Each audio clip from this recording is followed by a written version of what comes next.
Hello বন্ধুরা, আসসালামু আলাইকুম। সবাইকে উপমার রান্নাঘরে স্বাগতম। সবাই কেমন আছেন বন্ধুরা? এই তো ঈদের পরে সবার কিন্তু মাংস খেতে খেতে অরুচি আর ভালো লাগে না, তাই আজকে 3টা রেসিপি দেখাবো। সবাই কম বেশি জানি আমরা। তো এই দেখুন, আমি মাছগুলোকে ভেজে নেব এভাবে।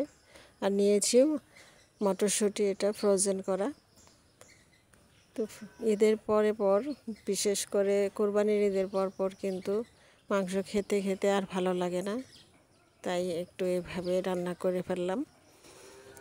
মাছগুলোকে আমি সবগুলো এভাবে ভেজে নিয়েছি, দেখুন। তো আমার এই রান্নার চ্যানেলটা যদি ভালো লেগে থাকে, লাইক কমেন্ট সাবস্ক্রাইব করে প্লিজ আমার পাশে থাকবেন। ইউটিউব থেকে দেখলে আর ফেসবুক থেকে দেখলে লাইক কমেন্ট শেয়ার করে আমার পাশে থাকবেন। ভিডিওতে অনেক ভুল ত্রুটি হয় বন্ধুরা, ক্ষমা সুন্দর দৃষ্টিতে দেখবেন আর আমার পাশে থাকবেন। এই দেখুন, আমি সেই মাছ ভাজা তেলের মধ্যে দিয়ে দিলাম বেশ কিছু পরিমাণ পেঁয়াজ কুচি। এখন পেঁয়াজ কুচিগুলোকে ভালো করে ভেজে নিচ্ছি। এটার কালারটা চেঞ্জ হলেই আমি সব মশলা দিয়ে দিব। মশলাগুলো দেওয়া স্কিপ হয়ে গেছে, দুঃখিত। এখন এই দেখুন, আমি 3টা রেসিপি যেহেতু দেখাবো, আমি শর্টকাটে দেখাচ্ছি। সবাই তো আমরা মাছ রান্না করতে পারি। সব মশলা দিয়ে আমি মটরশুঁটিগুলো দিয়ে দিয়েছি, টমেটো সহ দিয়েছি। টমেটোটাও ফ্রোজেন করা ছিল। এই রান্নাটা করতে খুব একটা সময় লাগে না, যেহেতু সবগুলোই সিদ্ধ মটরশুঁটিগুলি। এখন ভালো করে কষিয়ে মাছগুলি আমি দিয়ে দেব।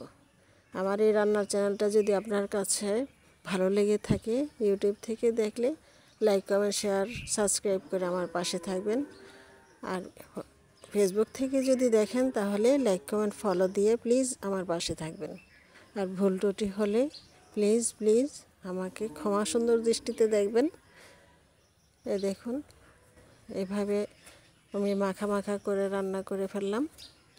মাছগুলি যদি আপনি ভালো করে ভেজে নিতে পারেন তাহলে সুন্দর এগুলি আর ভাঙবে না, যতই নাড়াচাড়া করুন। দেখুন, কাঁচামরিচও দিয়েছি সাথে। আমার রান্না কিন্তু শেষ। এখন আরেকটা রান্না দেখাবো আপনাদের বন্ধুরা। এটা হলো শুটকি রান্না। আমি আলুগুলোকে চিকন করে ভেজে আগে কেটে নিয়েছি, ভালো করে ধুয়ে নিয়েছি।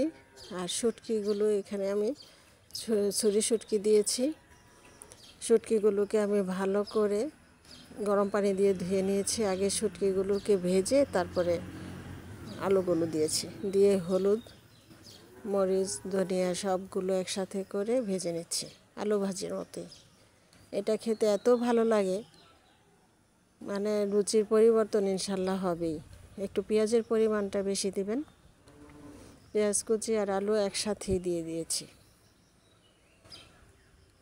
আমি একটু কাঁচামরিচও দিয়েছি আর রান্না করলাম ভেন্ডি ভাজি।